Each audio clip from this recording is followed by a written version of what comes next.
Sorotan publik kembali mengarah pada Ahmad Zoni setelah pernyataannya setelah sidang memicu gelombang reaksi keras di media sosial. Ahmad Zoni sebelumnya mengajukan permohonan perlindungan hukum kepada Prabowo Subianto terkait kasus dugaan peredaran narkoba di Rutan Salemba. Permintaan itu disampaikannya setelah menjalani persidangan di Pengadilan Negeri Jakarta Pusat pada 9 Februari 2026. Dalam keterangannya, ia merasa diperlakukan tidak adil dan menyebut dirinya sebagai aset bangsa yang patut mendapat perlindungan. Pernyataan yang kemudian menuai cibiran luas dari netizen yang budiman. Menanggapi hujatan tersebut, sang kekasih, Hayati Kamelia, memberikan pembelaan. Ia menjelaskan bahwa ucapan Ahmad Zoni tidak dimaksudkan sebagai bentuk kesombongan, melainkan upaya meyakinkan presiden dan para pejabat bahwa dirinya bukan bandar narkoba. Menurutnya, Ahmad Zoni hanya seorang pecandu yang seharusnya mendapatkan rehabilitasi dan kesempatan untuk pulih, apalagi usianya masih muda dan masa depannya dinilai masih panjang.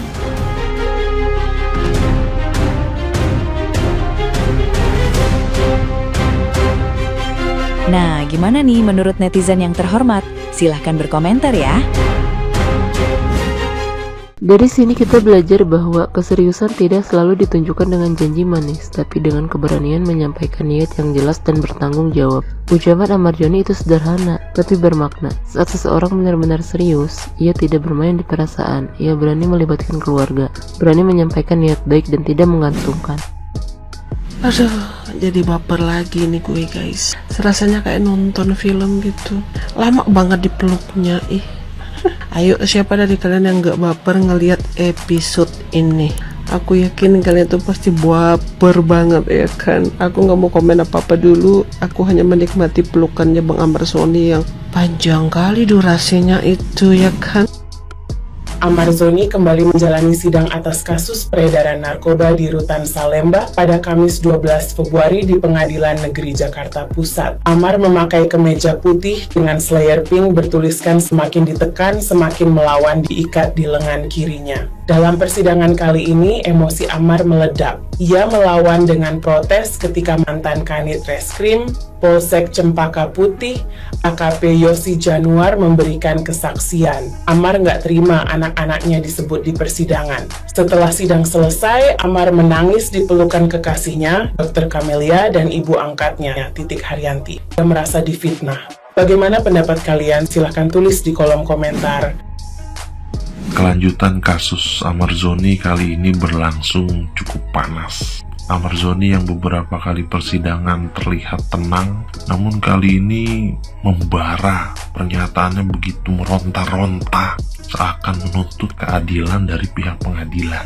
Bahwasannya saksi yang saat itu menyatakan kesaksiannya di depan pengadilan tidak sesuai dengan apa yang dirasakan Ahmad Zoni, sehingga Ahmad Zoni begitu meronta-ronta, membara, emosinya meluap-luap, seakan-akan hal yang disampaikan saksi itu tidak sesuai dengan apa yang terjadi.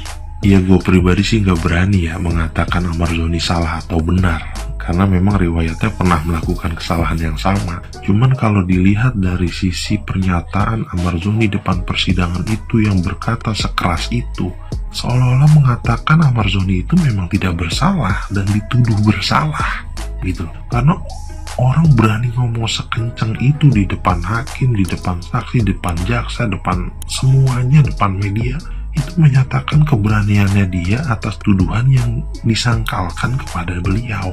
Ya kurang lebih seperti itu menurut gua ya.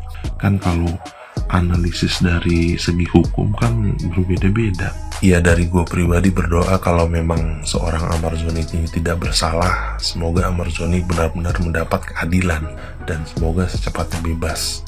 Kalau memang Ahmad Zoni ini tidak bersalah, dan semoga kasusnya ini tidak berlarut-larut, karena ya beban mental, moral dan segala macam itu pasti berasa sih di dalam rutan, di dalam tahanan itu luar biasa tekanannya. Ya semoga cepat dapat hasil yang terbaik buat Ahmad Zoni.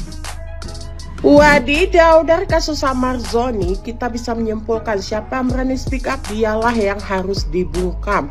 Amar Zoni dituduh dalam kasus pengedaran narkotika di lapas. Kasusnya belum terbukti, Amar Zoni langsung dipindahkan ke Nusa Kambangan. Ada apa ini?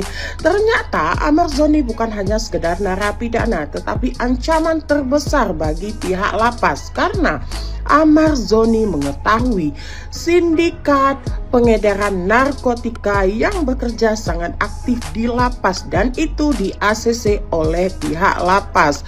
Fakta tersebut telah diungkapkan oleh saksi fakta di depan majelis hakim. Oleh sebab itu, Amar Zoni harus dibungkam segera mungkin demi menjaga kredibilitas lapas. Itulah faktanya. Miris sekali ya hukum di Indonesia ini. Siapa yang punya power, dialah yang menang. Wadidaw.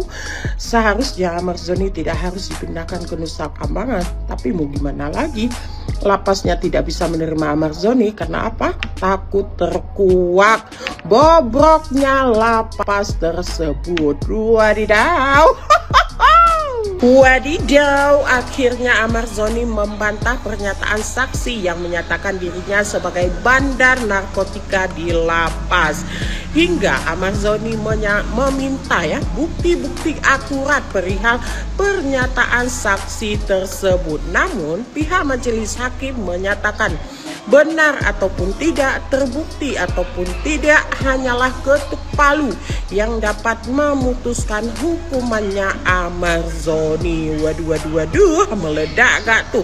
Teruntuk ibu hakim yang terhormat, tolong dipertimbangkan kembali, dilirik kembali dengan statement saksi-saksi fakta yang sebelumnya telah menjelaskan bahwa kasus Amar Zoni ini adalah sebuah kasus jebakan agar Amar Zoni dapat dipindahkan ke Nusa Kambangan karena Amar Zoni mengetahui jaringan-jaringan yang sangat aktif pengedaran narkotika di lapas.